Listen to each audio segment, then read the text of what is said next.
Welcome. Now, here's a story about a young lady. She's been in a relationship for 6 months with this young gentleman. Now, she says she doesn't know his source of income. She has no clue what he does for a living and how he earns the money he has. But she also told us that he has a duplex and six luxurious cars. And in that same premises, he has a number of young boys, young guys with dreads and different funny haircuts, all right, living in the premises, either in the BQ or one part of the house or something. But of course, she has her privacy with her man. Then another troubling part, besides not knowing what he does for a living, is the fact that there are two rooms in the multiple rooms duplex that she's not allowed to access for any reason whatsoever. So she has never been into those two rooms to know what's going on in there. All right. Then also, whenever his close friends come visiting, of course, his close friends don't live with him. Whenever his close friends come visiting, she's compelled to go shopping, which means he gives her a lot of money and say, take yourself out or call your friends. You guys just go and have fun. I want to just be with my friends alone. I don't want any disturbance. And she just obeys him, takes one of the cars, goes shopping with her friends, and that has been the lifestyle. Now, he has said this coming December, he's going to take her to the village and introduce her to his parents while he would follow her to meet her own parents and commence the proceedings for them to get married.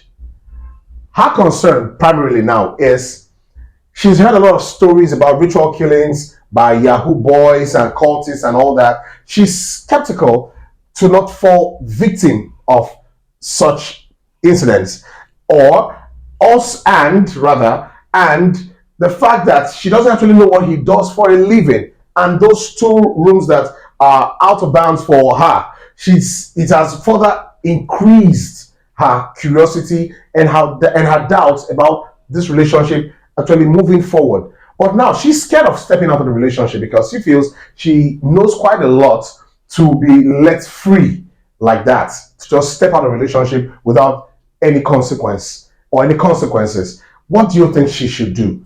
Is she overthinking this? Is she blowing things out of proportion? Or is she on the right track of wanting nothing to do with this guy?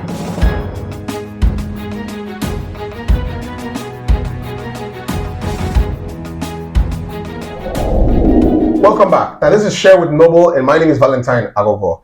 And I'm here on set with Victoria Chukura. You're welcome, ma. Thank you. And Gray Amona. You're welcome, sir. Good to have you. Okay, so a very quick one. You heard her story and what she's going through. How do you think she should approach this? Is she blowing it out of proportion, or she should just take some steps like she's already gradually advising herself? Yeah. What do you think she should do?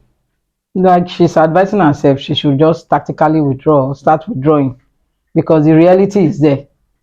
All the red flags are there.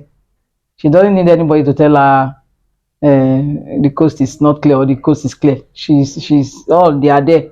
One, the boys with the dreaded your restriction into particular section of the house, giving you money to buy stuff whenever his friends are around, and all whatnot. So all the cars and luxury things and all, when he's not the president of a nation. So they are all there. Just do a tactical withdrawal, avoid taking money, stop taking money from him, things outside money, every other thing, stop taking it. Then maybe you can do, if you used to visit him maybe twice in a week or whatever, you may tactically stop visiting gradually, give one excuse or the other. Just be friendly, don't be confrontational, because the moment they know you know things, your life is in danger. You will not be free. In short, they will police you to the end. And if you even want to make any attempt to involve the policeman, you are a goner. Wow. You know, the policeman is even their friend sometimes. Interesting. Okay.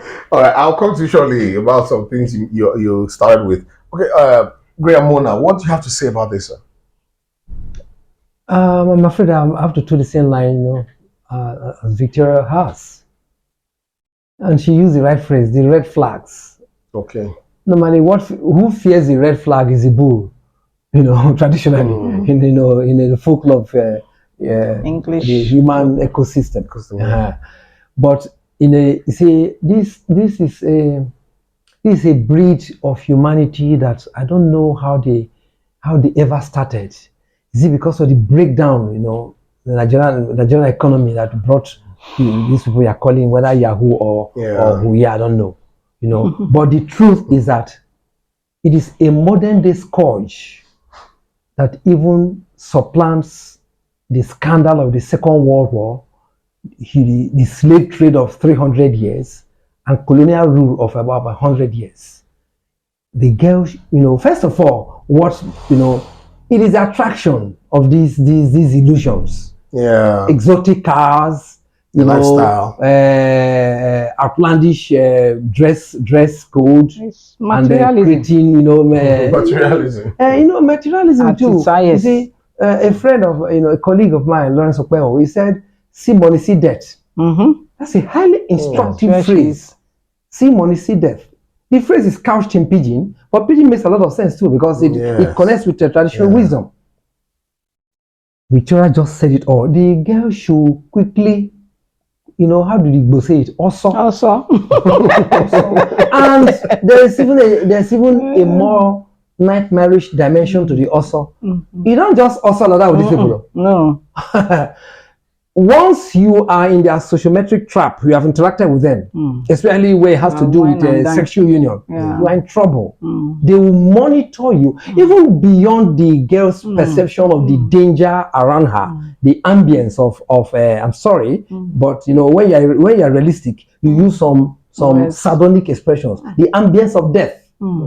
This girl is in the ambience of death, and the only way she can actually curtail how that ambience can come to fruition is to beat a retreat tactically. Yes. Pretend as if you like them. You quickly run away. I don't know, between Yahoo and gays, I don't know who is more ominous to the survival of the human family. She had better run. They don't. You should not think of all those those exotic cars are passports to death. The so-called duplex facility. These are you are familiar with what's happened, in the capital territory of Delta not quite long. A certain swindler, he collected money from scores of people, and went into thin air. But some of the beneficiaries of his iniquity, they are still, brandishing. I have this. There's a certain property you have, and that property is a certain progression to the end of your life. God asked Solomon for certain things. Solomon left all the luxuries. What did he ask for? Wisdom. Wisdom. God was impressed. Forget that Solomon a womanizer, but at least he had landed the first thing. Wisdom. God was so impressed. We should seek wisdom, not Yahoo company. Yahoo has transcended Adolf Hitler. But wickedness. Another thing that we also need to consider when these young guys and young ladies get involved with these cultists or Yahoo boys and all that.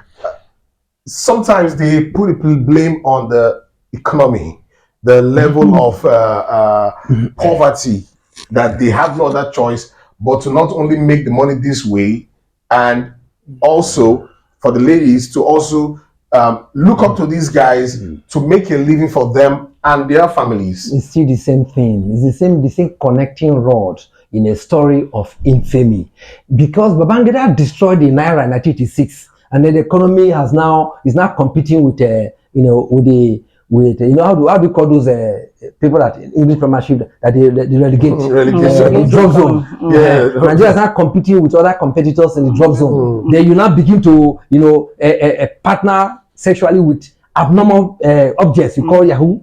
That is, in any case, you contracting, illicit economic relationships in order to, forge ahead. You have a problem with your God. A very popular musician, King Obulu, said, "Nothing escapes God," and that's the truth. If you like build duplexes, everything, then you the female, because you have a problem, maybe payment of school fees, and then you have to now align with the devil. Dinner with the devil, of course, is fatal. All right, now come to you, Victoria. you've heard all Graham said. Now, apart from whatever I think you wanted to add something to that. I still want to come to you with some questions. Yeah.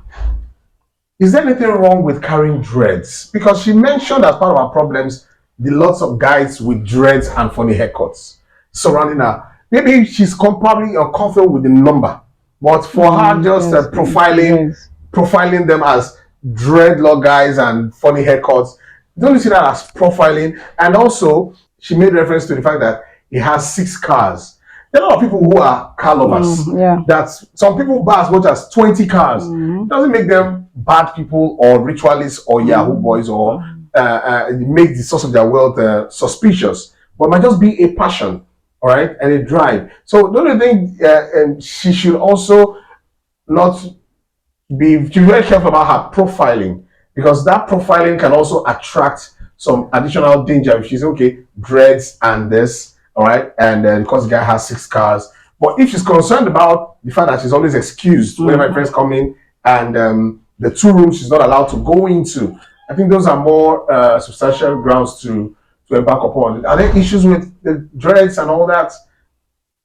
They say, "Show me your friend, and I will tell you who you are." You know, the dread to some persons is a status symbol. Yes, to some musicians and those in the entertainment industry, they carry dreads. Some of us ladies, we also do dreads. Yeah. We say it's a mindset thing, and this Africanism and Afrocentric whatever. We all carry dread. We even go to buy the artificial dread and fix. So there's nothing wrong about it. What is carrying her, I think, is the community, the crowd. Everybody just appear like the same thing. And you know, we don't know. For me as a person, I don't know whether the dread is linked to Yahoo, because the likes of Bob Marley and co, Majek Fashek, the Lucky Dube, and this our Kwale musician to Raskimono. They all have dreads. Some musicians still have dreads today. You know, so the Malians, majority of them have dreads. So it's the environment that she finds herself, and the community of people that comes around her. Maybe in the process of doing the tactical withdrawal, she should also carefully find out who is a musician, who is whatever it is that they are doing. If she can, want to go through all that. If she can, so that she because of course the relationship is just 6 months. Yeah, 6 months. It's still very fresh. So if she's seeing it that it is something that she cannot contend with, maybe physically, emotionally, and spiritually, she should just go off. Okay, one final question for you, Grandmother. Is it possible that we might all be wrong about the guy? The details of the story hardly indicate that we may be wrong. Okay. But first, fundamentally, let us correct an impression. People that use luxury cars and they're associated with legitimate occupations, nobody queries them. The query is not the number of cars, but the character, the undertaking that associates with those objects. Especially if you are not seen to associate with a formal organization, which is normally a generator of income. Anything outside that setting is suspicious. But in any case, I doubt if the signs indicates that we are wrong. You're wrong. Number one, yes, the example that Sister Victoria gave about the entertainers, Bob Marley, Peter McIntosh, they identify with Black African Renaissance. So theirs had nothing to do with the deliberate, recourse to evil. Yeah. The signs are there. And then spiritual advice also may be important for the lady. Is it younger, right? Yeah, younger. You may seek spiritual counsel, but not from male clergymen, who have one romance with Mammon and another with God. You cannot serve God and Mammon.